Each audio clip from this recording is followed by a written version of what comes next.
there are certainly doctrines in Islam that are very, very difficult to square with free, liberal, Western, Christian democracies. Like 1 in 7 of the men in some of these communities was directly involved. And that meant everyone knew about it. Absolutely everyone. Ruslan. Jordan Peterson confronts Piers Morgan on jihadis taking over the world. Oh. Or just the problematic parts of Islam. Now, remember, once upon a time, Jordan Peterson was like trying to be neutral with Islam. Jordan Peterson wrote a letter and told like Muslims and Jews they just need to like have like Jewish pen pal. You know what I mean?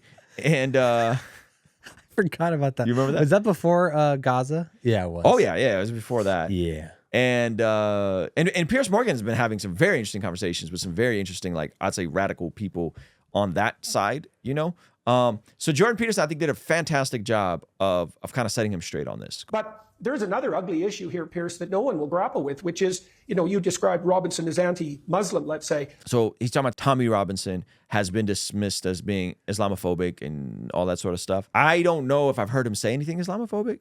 I haven't went super deep on his stuff, but a lot of stuff he says sounds just like basic stuff that like David Wood minus David Wood, God Logic Apologetics minus the Jesus. Yeah. You know? And again, speaking of which, David Wood and God Logic Apologetics will be at our Blessed God Summit. So if you guys want to come hang out, blessedgodsummit.com for more tickets. Let's get back into this clip. Between the religious doctrine, let's say, and the fact of these crimes. Now, I want to make 2 cases here.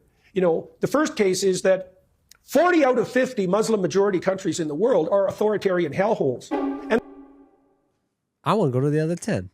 They sound beautiful. He gives some flowers to some Muslim countries. Okay. Yeah. only 3 of them are democracies, and that's Morocco, Indonesia, and Turkey. And, you know, they're not, I wouldn't put them in the highest echelons of stellar states. And so why is that exactly? Is that a deviation from Islamic principles, or is it a consequence of them? Now, no one wants to have... Now, I think it's important to note that there's a difference between Muslims and Islam. Okay. There's a difference between the average Muslim walking around here and what their book teaches. Yeah. And what Muhammad demonstrated, right? And so in this conversation, we have to be delicate with saying, hey, there's these lines we got to draw with your teaching and the downstream effects of your worldview, and how, unfortunately, it seems like you guys are rather combative and aggressive towards people who aren't like you and apostates and all this sort of stuff. Hello. Right? While not dehumanizing them. Yeah. Right? It's the same thing. I would put like Mormons and Mormonism here too. There's a lot of sweet, amazing Mormon people that I love. But when you start getting into the book of Abraham that Joseph Smith allegedly found, and then they try to translate it because it was an Egyptian writing, and he pretty much got the whole translation wrong and fumbled the entire thing. And even Dan McClellan, who's a Mormon, has said that, there's no historical validity to a lot of these claims. Whoa. You got to separate the everyday Mormon to the actual teachings of the church, right? And again, I'm not saying they're not deceived and they're not wrong, but there is a difference. Have that discussion, and it's no bloody wonder, you know. And then so that's on the negative side, let's say. And there are certainly doctrines in Islam that are very, very difficult to square with free, liberal, Western, Christian democracies. And those differences aren't just apparent, they're deep. Now, I would say on the optimistic side that we could turn to Islamic leaders like those who run the United Arab Emirates, and even to some degree now Saudi Arabia, and the signatories of the Abraham Accords, to find a different pathway. There have been stellar leaders, both from Saudi Arabia and the UAE, who've come out and said that publicly, very publicly, that they've got their Islamic fundamentalists under control and firmly in hand, and are completely undiluted as to their danger. But Europeans are virtue signaling so hard on the progressive side that the fundamental danger from Islamic fundamentalism is going to come from Europe and the UK. Okay, and not. That was a whole lot. So what he's basically saying is these countries, the UAE and all, they're like, hey, we got our radicals under control. Okay. What you're saying is like, even if they got their radicals under control, the issue that you're seeing is what's happening in the UK. There was just another attack in Germany today, right? Of a dude that drove into a crowd and took out some people, and 30 people were injured, including children. Goodness right? Gracious. The downstream effects of the hardcore teaching tend to create a justification with and for violence towards the outsider. So Jordan Peterson, but he goes on to make a point. Now, earlier I said is the difference between Muslims and Islam. He makes a pretty interesting point about who's complicit. Yeah. Who's complicit? Okay. From the Arab states. Now, Tommy Robinson has been pilloried as anti-Islam, but there's a discussion to be had here.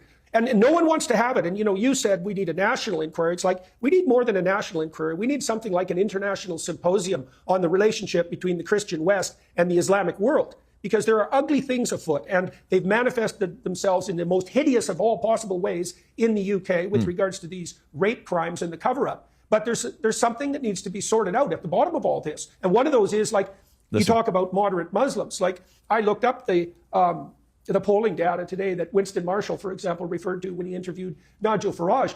And, it's about 3/4 of UK Muslims would be perfectly content if Sharia law happened to be the, what would you say, the principle of the day for the UK as a whole.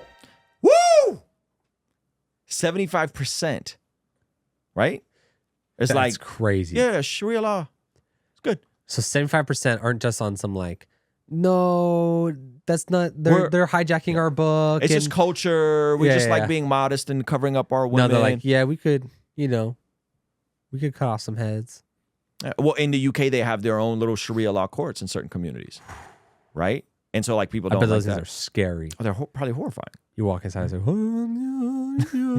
it's that scene with all the Pharisees. Yeah. From The Chosen. From the Chosen. All right, go ahead and play for a second. And that it would be He pokes even more here. Fine if Islam became the national religion. Now, that's 75%. So, a cynic would say, okay, just exactly where the hell are these moderates? And at minimum, their voice needs to be amplified. And then we could also point out that the participation in these by members of the Pakistani Muslim community, it was like 1 in 7 of the men in some of these communities was directly involved. And that meant everyone knew about it. Absolutely everyone. Okay. 1 in 7 folks of the Pakistani Muslim community were involved in these alleged grapes and grape gangs. And what he's saying at those ratios, people would have all known. So then it brings the question of, yes, there's a separation between Muslim and Islam, but how complicit is the moderate? Yeah. How complicit is the moderate person? How complicit is the person that's like, yeah, it's like my family thing, cultural, like I'm quietly not really into some of this crazy stuff, but yet some of this craziness that's happening, you're just kind of looking the other way. It's like when you're kind of center of the road politically, but then when you get with your conservative family, you're like, the gloves are off. You see what Trump just did? But then when you're with the liberal friends, you're like, yeah, man, some things are kind of crazy. Go ahead. You're like, I'm not really a fan of either side. Pakistani Muslim side. And the moderates were certainly, silent and complicit. Now, obviously, so were the authorities. And so that's a complete bloody catastrophe for everyone involved. But there's a serious conversation to be had in the West, and particularly in the UK, maybe France and Germany, exactly how it is that liberal Western democracies, with their emphasis on the rights of women, can live side by side with Islam in general. He said, with their emphasis on the rights of women, that's a huge one, because that is a huge, I would say to the point where that emphasis on rights of women is perverted to the point where the West is generally okay with allowing women to destroy unborn babies. How do you reconcile that with something like Islam?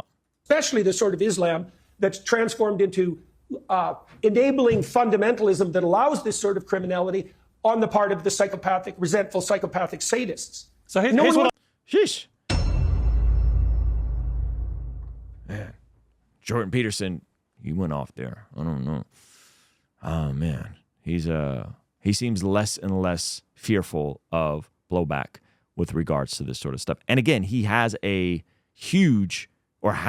a huge Muslim following, and it seems like some of that has perhaps suffered in recent years since October 7th and him coming out pretty strong against Hamas and all this stuff that happened. But yeah, this is pretty intense. The Occupy Till I Come 60-day devotional is back in stock. This is taking you through the entire narrative of the scriptures in 60 days with custom daily devotional prompts. So what you're doing is you're spending 35 days in the Old Testament, 25 days in the New Testament. You can get them right now bundled up with a virtual ticket to our Bless God Summit, March 27th, 28th, 29th in beautiful Southern California, my favorite podcasters, apologists, pastors, preachers, entrepreneurs, all in the same room. You could actually get the devotional bundled with the virtual ticket for only $65. Go to blessgod.shop. Get yours now, okay? Mean the world to me.